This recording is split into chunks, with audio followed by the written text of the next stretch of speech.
Ba zan yi hakan ba. Me yasa? Saboda bana so na ɓata rayuwata da dalilai. To me za ka yi kenan? Zan ɗan ƙara so na wani lokaci. Idan ya ƙare fa? Sai kuma ɗan ƙara kaɗan. Shi ma idan ya ƙare fa? Kaddara za ta ƙara san na rasa wannan ma. Sai in jaraba ƙara san kaɗan shi ma. Idan ya ƙare fa? To me faru bayan nan? Me ya faru bayan nan? Me zai faru bayan nan dai? Me zai faru bayan nan? Me zai faru? Me zai faru kuma? Mu fa mu gane komai a cikin abin da ya faɗa ba.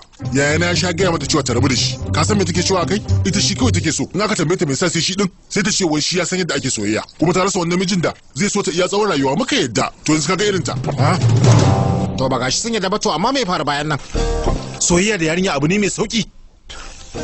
Idan ba ma santa, rabuwa da ita ya fi mana matukar sauki. Amma ƙara wa'adin su akan yarinya ɗaya bala'i ne. Ka san haka? Kwata-kwata abin bai yi ba, ka sani? Me wannan? Aiki a makaranta, malamin zane. Baba ya san makarantar sosai, albashi $3,000. Ka daina waɗannan zanen bangon da feshe-feshen nan marasa amfani.